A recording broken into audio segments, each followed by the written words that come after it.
to this last day of this meeting, which opens with the plenary talk of a distinguished mathematician, Luis Caffarelli. He's a well-known leading figure in elliptic and parabolic PDEs, regularity theory, and free boundary problems. And I would like to note that quite recently he has been named an honorary professor at IMPA. So for the very first time, we're going to have a local plenary speaker at the conference. So, and today he's going to inspire us with talking a little bit about his work on a fractional Monge-Ampere equation. Thank you, Luis, for coming. Thank you very much, Eduardo. Thank you for inviting me to participate here. It's really always a pleasure and an honor. So, basically what I want to discuss today, I will do first 15 minutes or so of review of classical Monge-Ampere and how does it fit in the theory of fully nonlinear equations because of the generated ellipticity. And then I will talk about two possible models for non-local versions of a Monge-Ampere equation. I think they were like Alice Chang and other people asked me about what would be the natural way to look at non-local versions of the, in fact, of the principal, the functions, the functions of the eigenfunctions of the Hessians. And so the first version is a work I did with Fernando Charro, and the second with Luis Silvestre. So, okay. So the Monge-Ampere equation is the determinant of the square of u prescribed. So that is the product of the eigenvalues of the square of u prescribed. And in general, the symmetric functions of the Hessians are sort of the coefficients of the characteristic polynomials. In other words, we have Laplacian of u, which is the sum of the eigenvalues of the d square of u, and then they have sigma 2, which is the sum of lambda I, lambda j, I different than j, sigma 3, lambda I, lambda j, lambda k, and so on until you get to the product of all of them, and that is the Monge-Ampere. So it's the determinant of the square of u, which is the product of all the lambdas.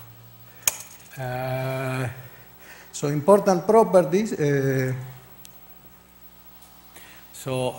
you take, in particular, if you are looking at, let's say, for instance, positive eigenfunctions, and you take the kth root, that becomes a concave function of the Hessian. And that's very important for putting this in the framework of fully nonlinear equations. So,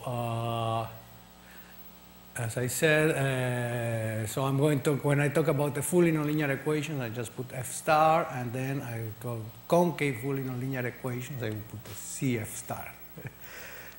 Although it was not going to appear too much. So the theory of fully nonlinear equations basically is the following, that is, you have to find a function u of x in a domain omega, the standard thing, prescribe the boundary data, and prescribe the right-hand side of f of the square of u. And so the important properties of f, to put it in the framework of uniform elliptic equations, are the following. The function f of symmetric matrices satisfies first that is Lipschitz, that is f of m minus f of n is less or equal to constant times the norm of m minus n. It has to be strictly increasing in the direction of positive matrices. In other words, if you take the function f evaluated at the value m, and you add to it a positive matrix n, then f of n plus n has to be the same as the Laplacian, right? If you take the Laplacian, the Laplacian of d square of u, and add to that d square of x squared, which is a positive matrix, then the Laplacian grows. In other words, as you add, and this is what allows for a comparison principle, a maximum principle for the Laplacian. So here, you ask the same. So basically, if you put together Lipschitz and strictly monotone, then you get that f of n plus n for a positive matrix has to be bounded by below, but by f of n plus a strict multiple of the norm of m, right? This is the being monotone in the direction of positive matrix, and on the other hand, being Lipschitz has to satisfy this that is bounded above. Okay? And so in particular,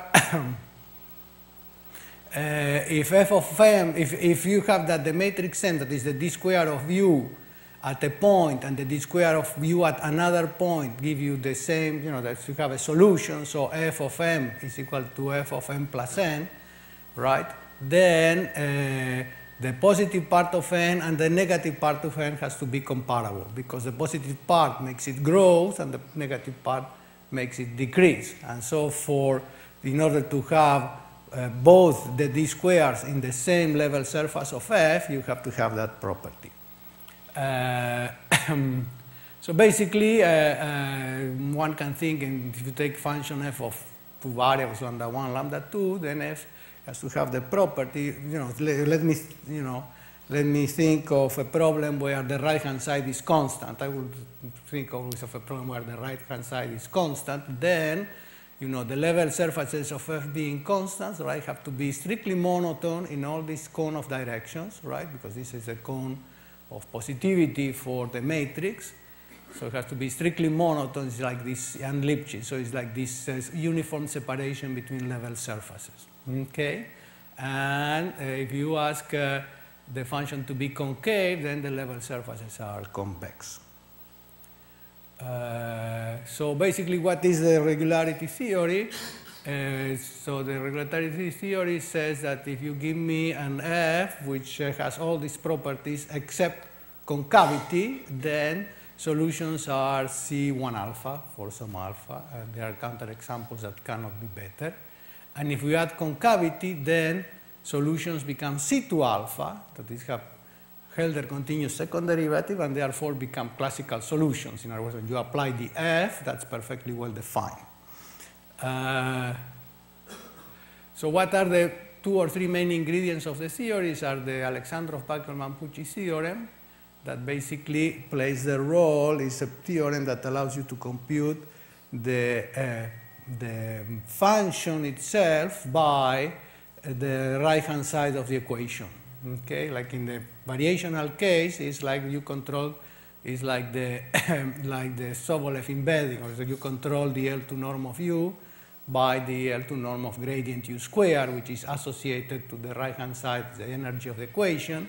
And so here this is replaced by the ABP theorem, a very beautiful theorem. And by using that, these are really 3 great theorems. I like them a lot, the 3 of them. I think everybody in the field likes them a lot.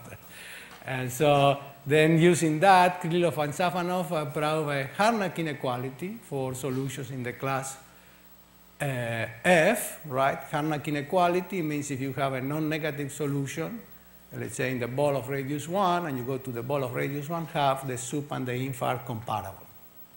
Okay? And after that, then when you have, you are in the class of concave functions f, then Evans and Krylov independently show the C2 alpha theorem, that is, show that solutions are really C2 alpha. And from there on, you go to higher regularity. Okay, so the structure of the theory is the following. You have a translation invariant operator, that is, if the right-hand side is constant, you have a operator that is translation invariant, no dependence on x.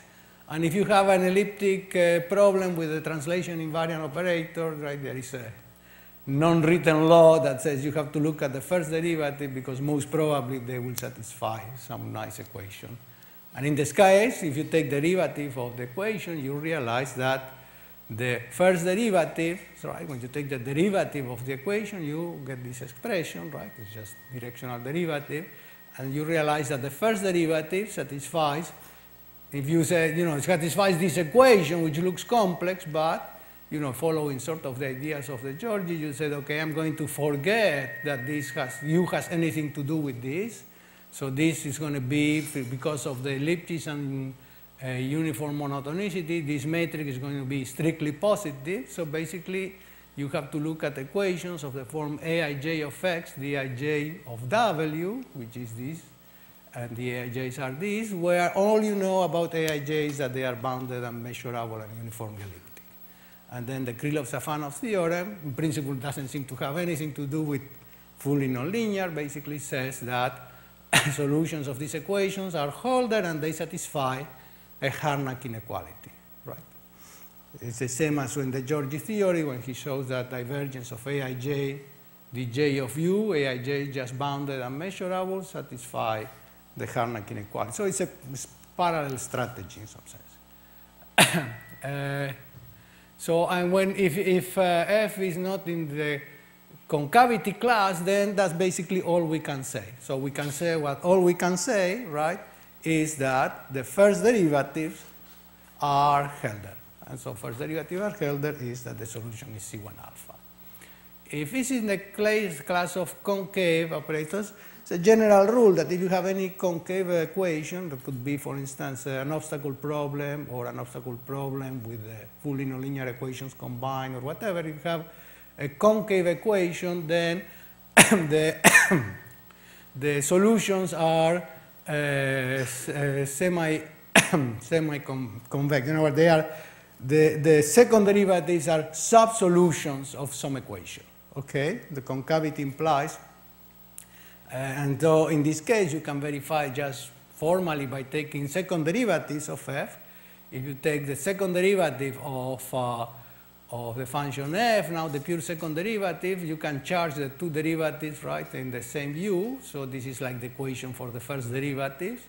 Okay, but then you have the mixed terms, and the mixed terms are when you take the two derivatives on the f, and then you get the derivative of f with respect to the aj and the kl position times the dij of the dikl of the. But basically, this has the structure in R to n, you know, n squared by n squared. This has the structure of a negative matrix because of the concavity of the operator, okay, times a vector times the same vector, right? And if you have a negative matrix and you multiply it right and left by the same vector, you get something negative, okay? And so basically, since you get something negative and the whole thing is 0, that means that second derivative, this has to be positive, okay? And so second derivatives, second derivatives are sub-solutions of the equation, and so if you can control them some way at infinity or on the boundary, then you can control them inside. So the solution is semi-concave. Okay, and so then the consequence, the solution is semi-concave, and this is the, you have an intermediate step to Evans-Krylov theorem, which is just to show that U is actually C11 under those hypotheses. And then comes Evans-Krylov, which I don't know if I have this little graph, so let me tell it to you in a minute, and then we forget about it. But I thought, so basically the idea underlying the Evans-Krylov theorem is the following. You have a solution of an equation, right? Let's say it's bounded by 1, and there is a chunk in the domain where it goes down to something strictly below, then that pulls the subsolution all down. In other words, you pass from some information in measure to, you go to a ball of radius and half, and what was an information in measure becomes an information in L infinity norm, okay? And if you keep that in mind, then the idea underlying the Evans-Krylov theorem is the following. You start in the ball of radius 1 in x and look at its image by the square of u. In other words, you take, you are here, you take the square of u, that lives in one of the level surfaces f of the original picture, okay, because this square is a solution, so the image lives in this level surface, right? And so you cover this level surface by a bunch of little balls and you take them backwards and see where do they come from. And one of the balls have to come from some non-trivial set of positive measures, that is, you can estimate what should be the measure of the best set, the largest set. So you start here, you look at the image, and you choose the ball that, whose backward image covers the largest possible set, okay? And then you said, okay, now, if these balls are much smaller than the diameter of the image, if I take this ball, there is some directional derivative that goes in the growing direction. So there is a d squared of u, right? A d squared of u that at this edge is bigger than here. So by says, oh, but this d squared of u is a subsolution, is bounded by this line, and there is a chunk, if you come back here, that is non-trivial. And so the property of subsolution says that if you go to the ball of radius 1/2, this bound has to come down. Okay? That is a Harnack inequality. So the bound has to come down means that you have diminish a little bit sort of the diameter of the image. Okay? And if you iterate that, you shrink the diameter of the image in a geometric fashion, and this is C alpha of the second derivative. Okay, so now going back to the Monge-Ampere equations then, and the sigma equations, we have to find what are the geometric configurations where the previous theorem can be applied. Okay? Now, for Monge-Ampere, so let me consider Monge-Ampere equal to a constant, as I said. And then, if you take the first quadrant, that is, if you take all the lambda j's bigger or equal than 0, there the product of lambda j is monotone, as long as all the lambda j's are strictly convex, in other words, because the determinant of the square of u is 0 on the faces of the first quadrant. So if you take the direction that goes along the faces, any direction that goes along the face, then determinant of the square of u is not going to change. So at the edge of the first quadrant, Monge-Ampere degenerates. Inside, then, if you take determinant equal to 1, for instance, then, in principle, determinant of the square equal to 1 is a level surface, right? It's a nice, smooth, elliptic level surface. But as you go to infinity, it degenerates. So Monge-Ampere equal to 1 is uniformly elliptic as long as all the eigenvalues remain under control. Okay? And this is also what happens. So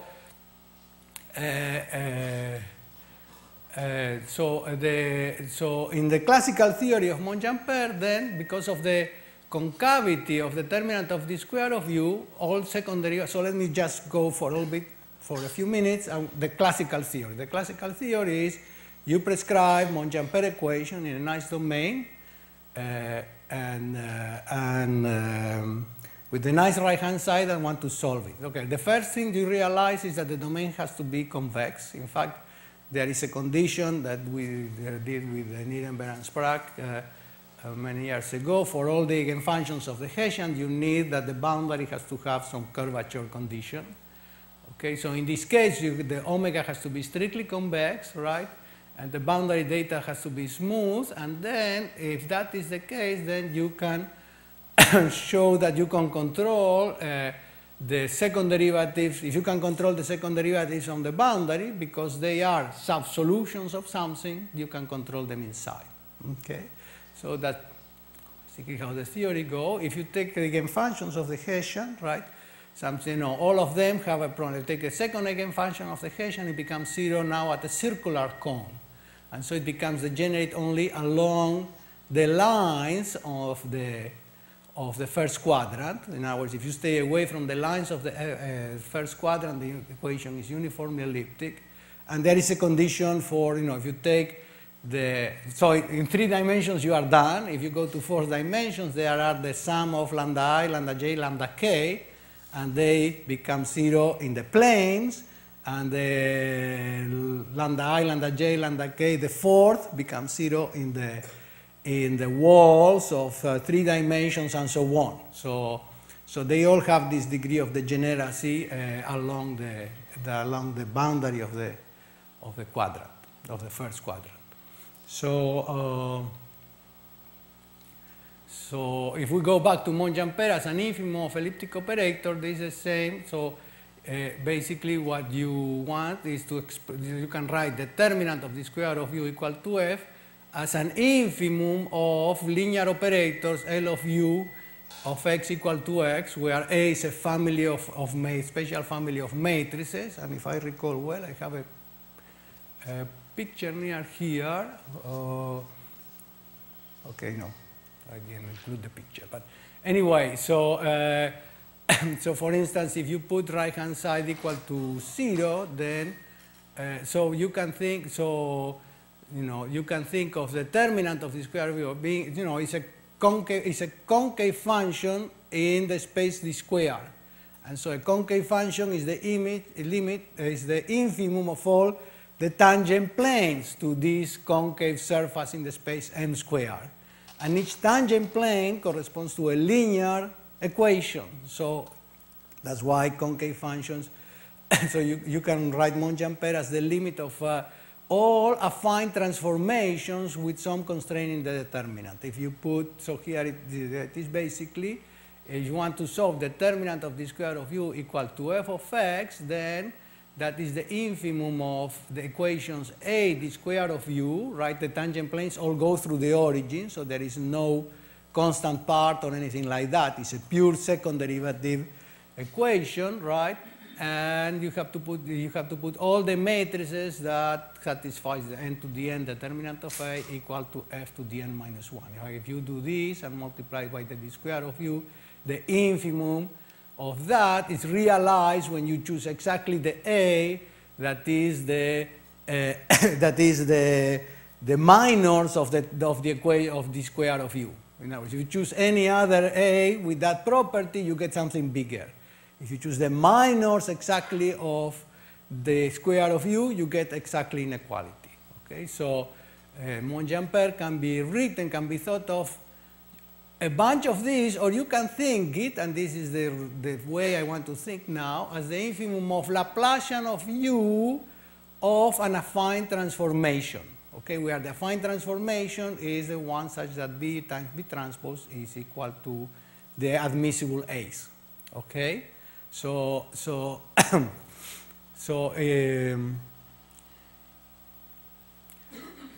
basically the first thing I'm going to discuss is where you take the non-local Monge-Ampere will be the infimum of Laplacian of S Laplacian of u of all the affine transformations B alpha, which in the second order case were the ones that give Monge-Ampere.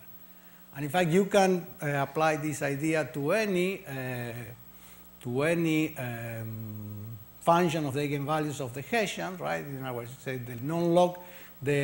the local version of a function of eigenfunction of a Hessian is the infimum over a family of affine transformations of some class.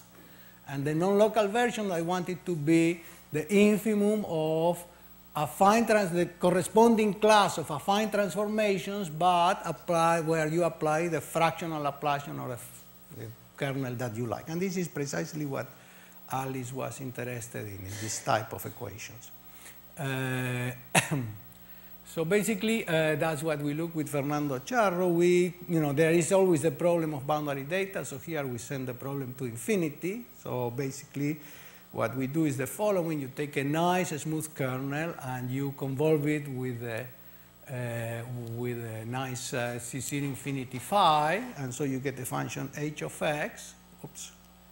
Take the function h of x, that this function will be a smooth function, infinity smooth function, will be locally strictly convex because the cone was smooth and strictly convex, and when it goes to infinity will converge to the cone with a speed 1 over the distance.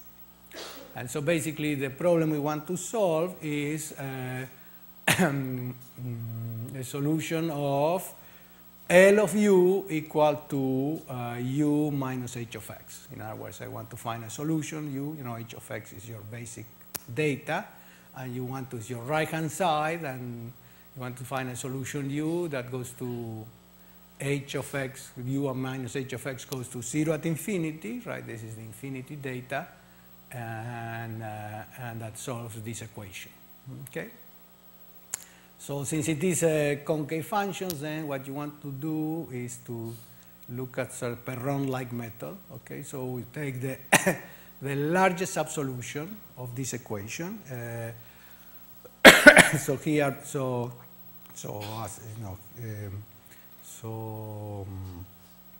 take the largest subsolution.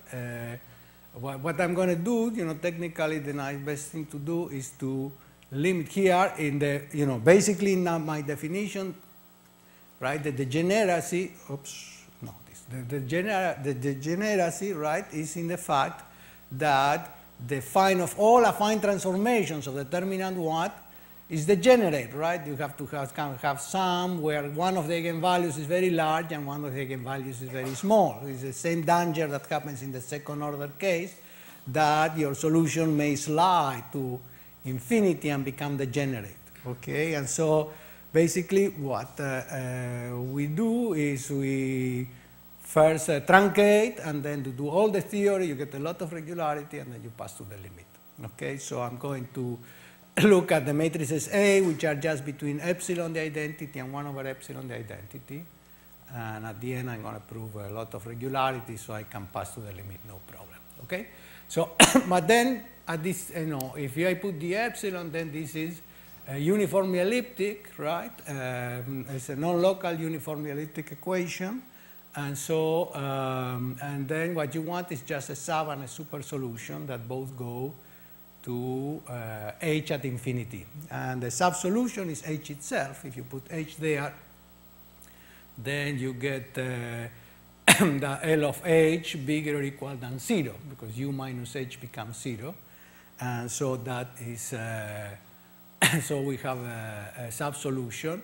If you do h plus c large, then h plus c is a super solution, because you apply the operator and you get something negative. Doesn't go at infinity to 0, so you have to correct that, but it's not hard to do that. You take h and then you add something to make it slowly go to 0 at infinity. And so that way you have existence, and as soon as you have existence, then you have regularity because of the epsilon, but it's a regularity that degenerates. Okay, so basically, you have to get some estimates that will tell you that as epsilon goes to 0, the solution does not degenerate. So the first estimate is to prove, okay, the first thing that you realize is that, okay, you have that solutions are, as I said before, like the second order incremental quotients are sub-solutions, and therefore they are bounded above. So second order incremental quotients and second derivatives are bounded above because of this general sort of thing that if you have a concave operator, second order incremental quotients are bounded above. And so the function, that means that u is bounded and first orders are solutions, so the solution is Lipschitz, and the second order incremental quotients and the second derivatives are bounded above. So it's Lipschitz and concave. And that means that if you start from a point, the solutions are bounded by, x, because it's Lipschitz, plus a minimum of x and x squared. Okay, so basically then you can do the following. So I want to prove there, convex functions are functions whose Laplacian is positive in every line. In fact, sigma k are the functions which have sigma k positives are functions such that the Laplacian in every subspace of dimension n minus k is positive. Okay, so you can think just of them as or the corresponding cones in that sense.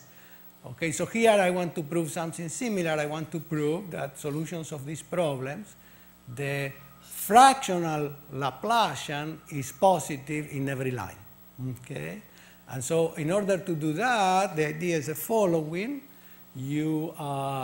So let me fix a point, which let me be the origin. So let's say this is the origin. And then if I look at the graph of u, then I want to compute the operator. I want to compute the operator in all of a space. But what I'm going to do is I am going to compute, let's say, the operator here plus here, which is a symmetric thing, right? Here plus here, by going through the intermediate point. I'm going to say here plus here is bounded by the intermediate point plus something quadratic and linear at infinity. Okay? And so I rewrite the equation.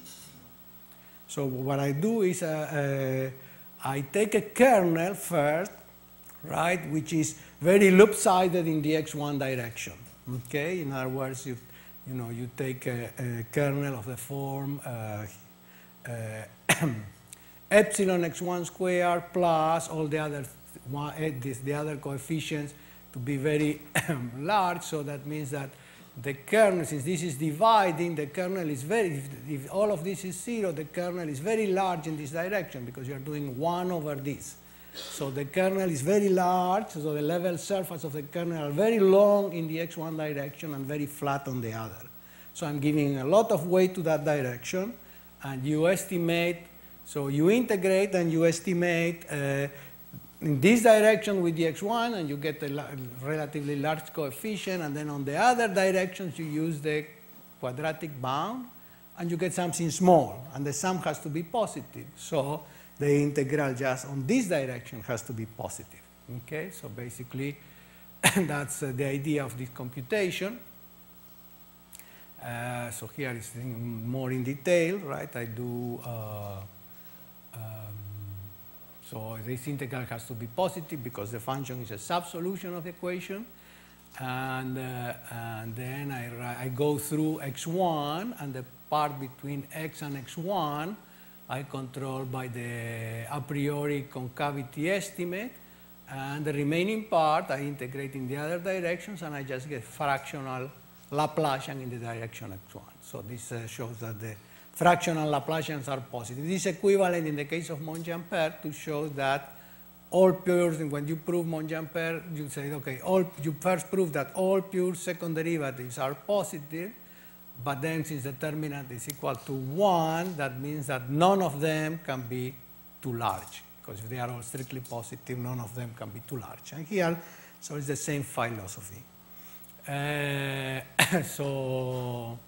So then the next thing you have to do is to have to prove that, so this is what I was saying before. So what you have to prove now is that,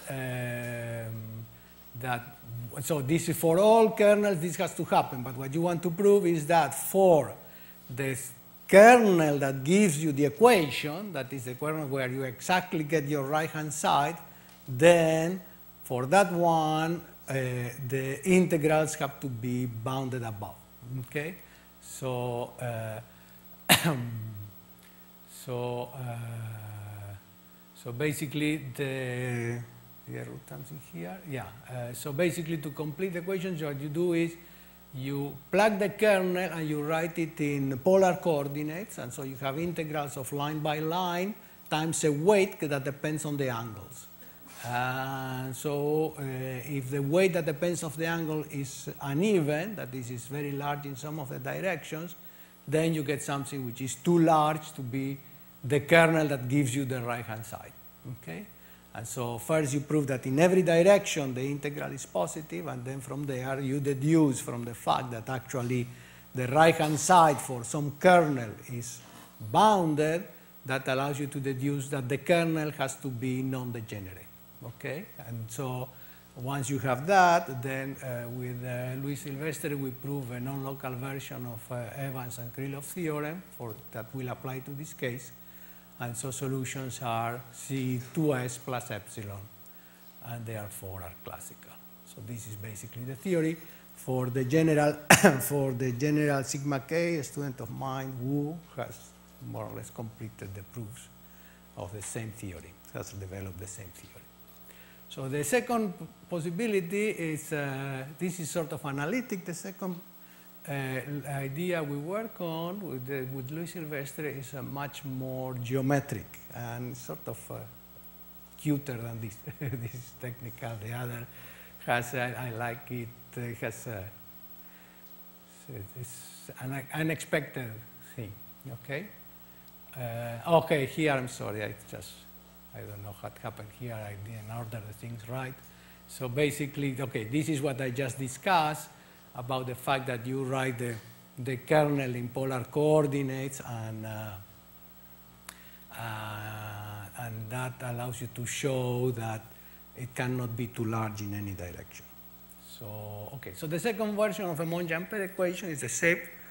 setting as before, right? But basically, you know, I was chatting with Luis, and he said, well, you know, you can think of all the affine transformations of the Monge-Ampere equation in the infinitesimal case as all measure-preserving transformations, okay?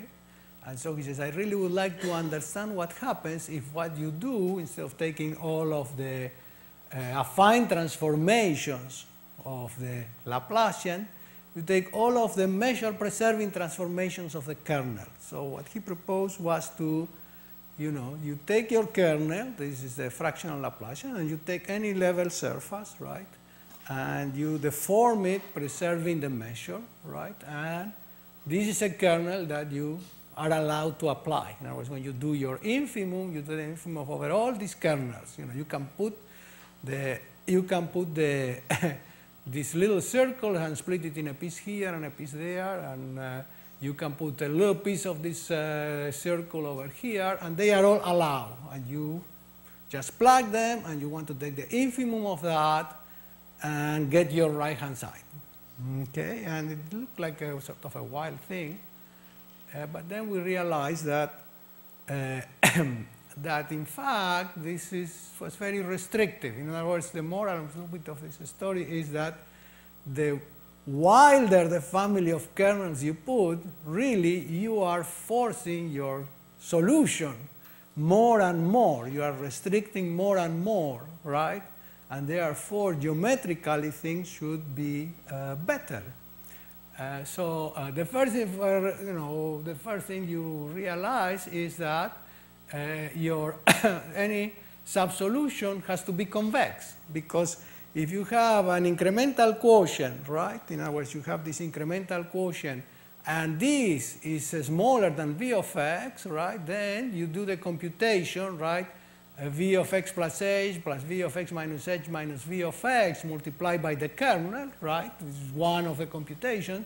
And then, since you put a lot of mass here, if this is negative, you will get to minus infinity.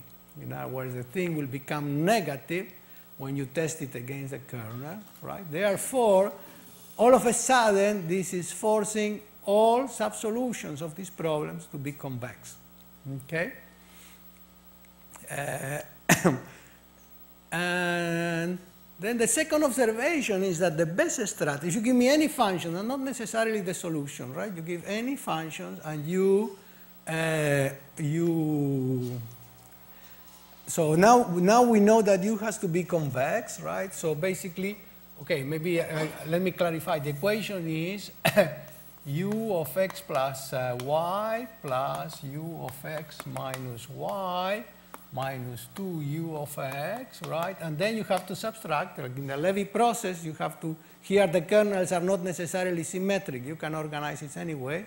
So you have to subtract, like in a Levy process, you have to subtract minus gradient u at x times y minus x. In other words, what you, if you are giving the convex function u, right, before applying the kernel, you always subtract. Suppose you are going to apply the kernel center at this point, then you always have to subtract the tangent plane. So really are applying the kernel to the function, a convex function, that is 0 at the heart of the kernel, at the point x where you are computing the kernel. And so if you give me any convex functions, nothing to do with the equation, you give me any convex function, and you have all of these kernels to apply to it at this point, right? It's a point-wise thing at this point. Then the best strategy is to try to match the level surface of the kernel with the level surface of the function. In other words, here the function is very large, and so if I try to get the smallest possible value, I match this with the level surface of U that has the same volume. In other words, here I have the area of the volume, let's say, of each level set, and I have, and here I have this convex function goes to infinity, so there are slices that coincide with the volume of that set, for every of this volume. I have to match this with this one, okay? So basically, we have, in some sense, a formula to try to